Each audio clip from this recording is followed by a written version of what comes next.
Hello everybody, and welcome to the PC edition of the Arbor Associates Web Portal User Guide. In this video, we will go through all of the steps required to correctly fill out and submit your timesheet. This is crucial in order to assure that you get paid on time for all the work you'll be doing with Arbor. So, without any delay, let's get right into it. First, we're going to start with logging in. All new employees are issued an account upon being hired. We suggest that immediately after orientation, you log in and become familiar with the different sections of our web portal. Use the login and password provided to enter the web portal. Be careful though, if you input the wrong information too many times, you will be logged out. If that should happen, reach out to your supervisor and they will reset your information for you. Once logged in, you will find yourself on our Start page.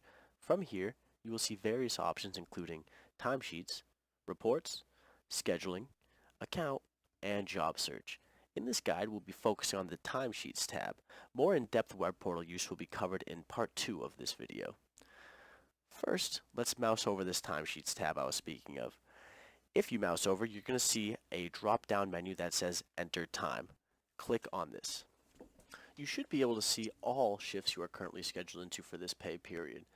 If you are scheduled and do not see any shifts, please contact your supervisor and they will help solve the problem. As you can see here, I have one shift that I've been scheduled into. Notice the week ending dates here. These are not the shift dates, rather they are the week that the shift was scheduled into. In order to see the date of the shift, you must click on the week ending date.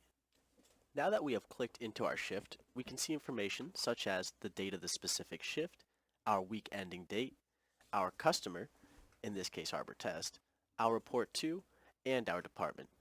We also see buttons titled Submit this timesheet, Save timesheet, and Save and Close. Each of these has a different function that will be covered shortly. When inputting your time, make sure that the hours are accurate down to the minute. If you showed up for a 9 p.m. shift at 9:15, your time card better reflect that. When typing your hours in, please make sure to use only the left boxes titled In and Out.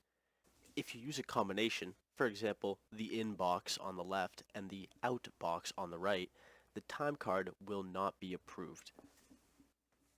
Now, I'm going to pretend that I just got home from a 7 to 3 p.m. shift. I logged in and have clicked on the week ending date, and now I'm ready to input my time. I type in the 7 a.m. to 3 p.m., all in the leftmost boxes, and go over to these three buttons: Submit, Save, and Save and Close. Once I click Submit, the time card will be sent over to the program that I worked at. The program manager will approve it, and then it will be sent back to Arbor for payroll. If I don't want to submit the time card yet, I can hit Save and Close. This will not submit the time card. Instead, it will keep the hours I typed in until I am ready to submit later. Another important note is that when you see a timesheet that has two available shifts, you must input time for both shifts before submitting the timesheet. In this example, you can see that we were inputting time for our top shift. However, the bottom shift is at a later date, and if I have not worked both shifts, I should not submit the time card. If you try to submit for a shift that has not been completed yet, the time card will be rejected. You may not submit for a shift that you have not yet worked. Purposely putting in for time that has not been worked will lead to time cards being rejected. It is also considered fraudulent and could lead to immediate termination.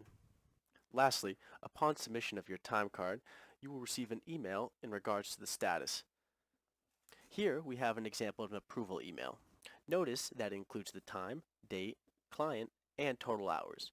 It will also include a status over here stating whether the card was approved or rejected. If it says approved, you are all set and you have successfully submitted your time card.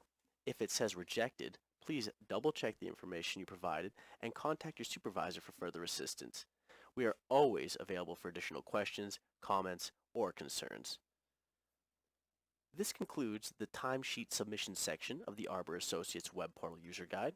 We are incredibly excited to welcome you and have no doubt you'll make an exceptional addition to our family. Thank you very much for tuning in and have a great day.